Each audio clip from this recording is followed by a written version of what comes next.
harmful algae. This is your specialty. There's been some news popping up in South Africa recently. So I want to start by asking you what actually causes a toxic algal bloom.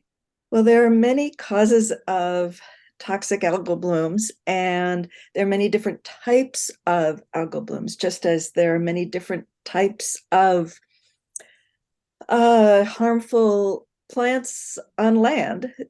The harmful algae, we use the term harmful algae or harmful algal blooms as a general term, but of course, there are many different species. And we are seeing more and more of these events in many different places around the world now. One of those causes is nutrient pollution, nutrients running off the land, nitrogen and phosphorus. Just as plants on land are fertilized with nitrogen and phosphorus, when those nutrients wind up in aquatic systems, they fertilize the algae and the algae grow faster. And sometimes specific species are selected. And that can be due to the type of nitrogen or the proportion of nitrogen and phosphorus. The other major factor that's contributing to more and more of these events is climate change. We are seeing warmer waters in places. We are seeing not just warmer waters, but warm waters and warm air contributes to differences in storm events. So large major storm events can be wetter because warmer air holds more moisture. So when those hurricanes hit, there's more water, which means more runoff, which means more nutrients from the land can make their way into the water. And climate change can also cause the physics of the water to change, more stratification. So sometimes algae can stay in the surface longer, and it again can select for certain types of species. Is the ocean also absorbing more carbon dioxide, and is that contributing at all? Yes, of course. Oceans are in many places becoming more acidic. Um, and it may seem like a small change if you measure it on the pH scale, but you have to remember the pH scale is a log scale. So every change is really a tenfold change. And yes, some harmful algae do quite well under these changing conditions. Hmm. Can the harmful algae be toxic to animals in the ocean? Yes, and different species make different types of toxins. And we refer to them as toxins because they can harm animals. They can harm us when we consume seafood.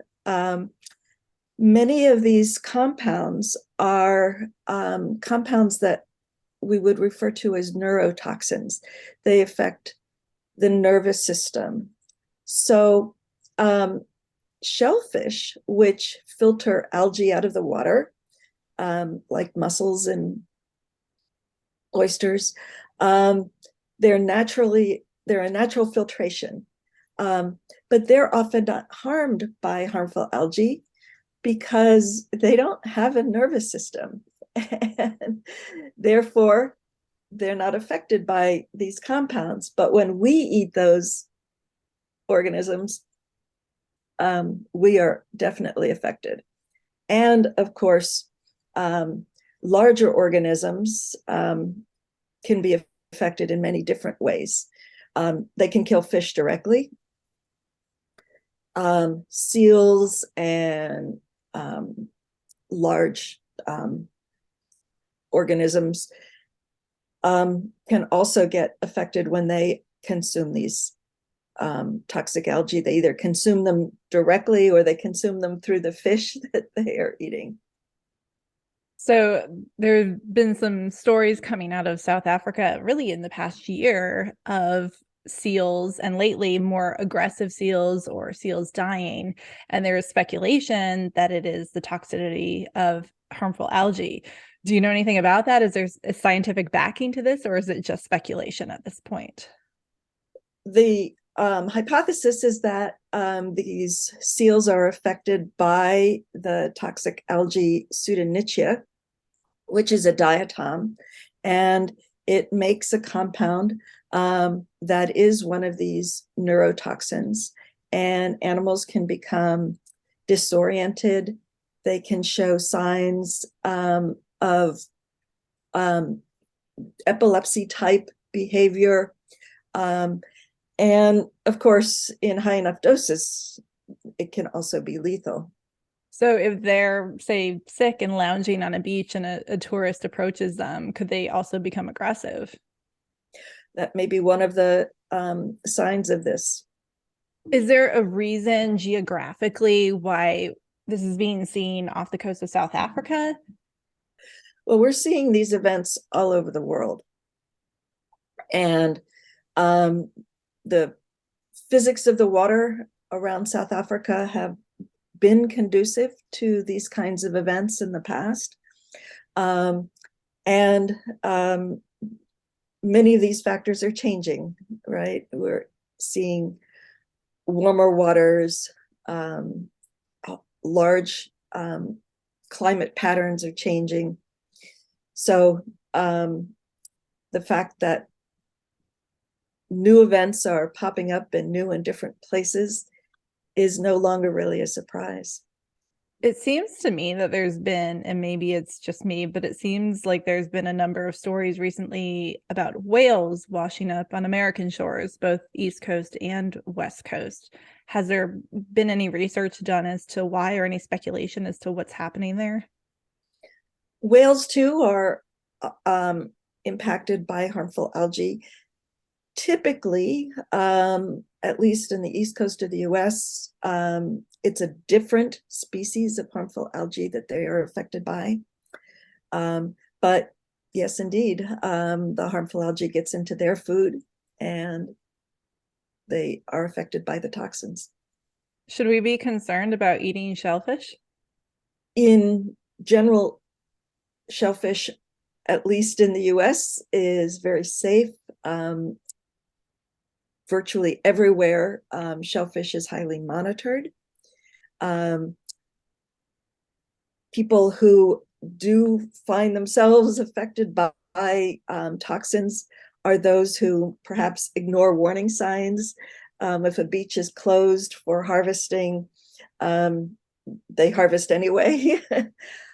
These are the people who often become sick in the US.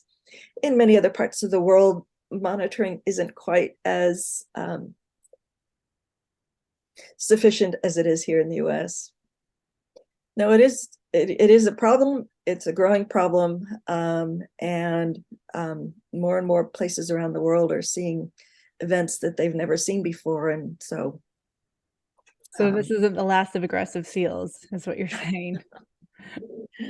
It's very unfortunate, but it is one of these major ecological changes that is occurring now, and many causes, many organisms, and it's a real complex problem.